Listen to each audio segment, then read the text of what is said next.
Notamment, il y a tout un passage assez fascinant qui relève carrément de la représentation trigonométrique. Je ne sais pas si vous allez voir là. Représentation trigonométrique de nos désirs. Voilà, de nos désirs dans le monde de l'entreprise. Donc là, vous voyez, vous avez une espèce d'angle. Là, cet angle-là, c'est l'angle alpha, selon Frédéric Lordon. Alors, pour comprendre ce que c'est l'angle alpha, dont on peut penser d'abord que c'est un truc qui nous concerne absolument pas, en fait, l'angle alpha, on le vit tous, et c'est un truc très fort dans nos vies. J'adore ce concept. L'angle alpha, c'est cette espèce d'écart qu'il y a entre le désir maître, c'est le désir de l'entrepreneur, du patron, qui, lançant son entreprise, vise un objectif. Il a mis sa puissance d'agir au service d'un objectif et il a enrôlé des puissances d'agir, tous les salariés, il a enrôlé des désirs d'agir qui doivent tous travailler dans le sens du désir maître. Sauf que nous, les individus, les travailleurs, évidemment, on a nos désirs, nos conatus à nous qui peuvent travailler dans un autre sens. Et donc, il y a forcément un écart entre le désir maître qui pousse, qui veut emmener tous les désirs dans sa direction, et le désir de chacun. Ça va, je résume pas trop mal à peu près. C'est parfait. Alors donc, l'angle alpha, c'est ce truc-là, c'est cet écart entre moi et le désir de mon patron. Alors après, ça dépend de la boîte dans laquelle on bosse, et évidemment du rapport hiérarchique et du degré de relative démocratie qui peut régner dans une entreprise. Il y a des entreprises où je pense qu'on est extrêmement aliéné, enfin contraint par le désir maître, d'autres où on l'est moins.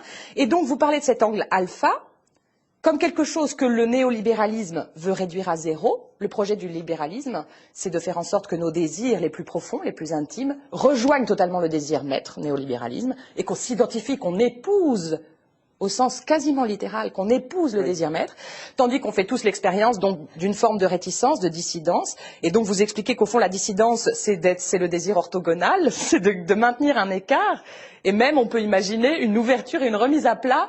Il n'y a plus d'angle alpha quand le désir individuel. C'est la lutte ouverte là. Voilà, c'est la lutte ouverte. Alors j'adore cette représentation. À un moment, je ne sais pas comment ça se passe, on comprend. Et on dit, ah, c'est le truc que je sens là, l'angle alpha. C'est ce qui en moi résiste, c'est ma dissidence et qui fait que je dis non, moi je veux continuer à avoir le temps de faire du théâtre, c'est ça qui m'intéresse et que je veux pas donner tout mon temps à mon employeur, quel qu'il soit. Tout à coup, je comprends que l'angle alpha, c'est mon vécu, c'est mon quotidien et que travailler à l'ouvrir davantage, c'est une forme de résistance, de dissidence qui peut mettre en péril, en effet, le modèle capitaliste si tout le monde ouvrait son angle alpha au maximum. Je sais pas, ce serait ça la révolution, ce serait... Et trigonométriquement parlant, c'est exactement ça. C'est ça. C'est la révolution, c'est ce que j'appelle le devenir orthogonal. C'est-à-dire, c'est le devenir perpendiculaire. Ouais. On devient, alors là, c'est le désalignement avec le désir maître. Oui. Alors, le problème, c'est que vous soulignez dans votre ouvrage que tout ça, c'est une question... C'est conditionné par l'imaginaire collectif, quoi. Ce qui fait qu'on va tous épouser le désir maître, c'est qu'il y a un imaginaire dominant, en fait un double imaginaire, l'imaginaire du comblement et l'imaginaire de l'impuissance. L'imaginaire du comblement, c'est qu'en gros, on a tous l'impression qu'on est très content comme ça, que ce système va bien. Et puis l'imaginaire de l'impuissance, c'est que de toute façon, on peut pas faire autrement. Et donc, pour que les individus reprennent conscience de l'angle alpha, de la légitimité de cet écart, il faudrait élaborer pratiquement un autre imaginaire, nous réapprendre à désirer ce que nous désirons vraiment.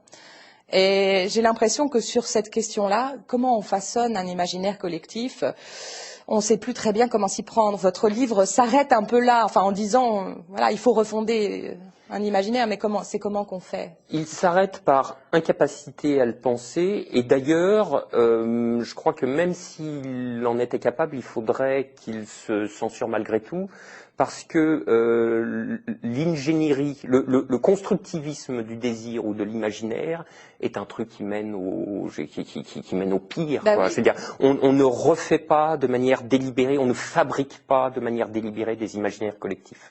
L'imaginaire collectif se fabrique tout seul. Ce qui ne veut pas dire d'ailleurs qu'à l'intérieur de la société, il n'y ait pas des groupes d'intérêt qui, eux, pèsent pour infléchir l'imaginaire collectif dans un sens qui soit adéquat à la poursuite de leurs propres intérêts et de leurs propres désirs à eux.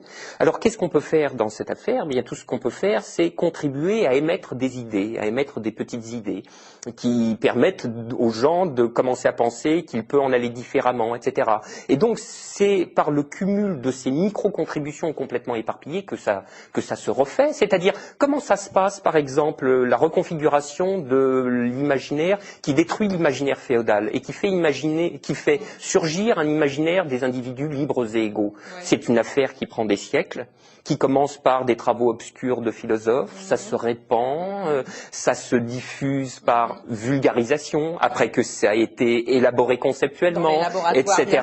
Exactement, ouais. Etc., etc. D'ailleurs, c'est quand on fait la généalogie de ces choses-là, effectivement, il faut remonter à des auteurs obscurs qui ont travaillé seuls dans leur coin, etc. Et c'était un petit germe de quelque chose qui après est allé en s'amplifiant. Bon, et c'est comme ça que ça se passe, et c'est un processus d'ensemble dont nul n'a le contrôle, et c'est tant mieux, parce que à partir du moment où il commence à y avoir des contrôleurs de l'imaginaire collectif, fuyez, là, c'est vraiment catastrophique. C'est la catastrophique. Et c'est bien la raison pour laquelle je dis que le capitalisme a un caractère totalitaire, puisque lui a cette intention-là.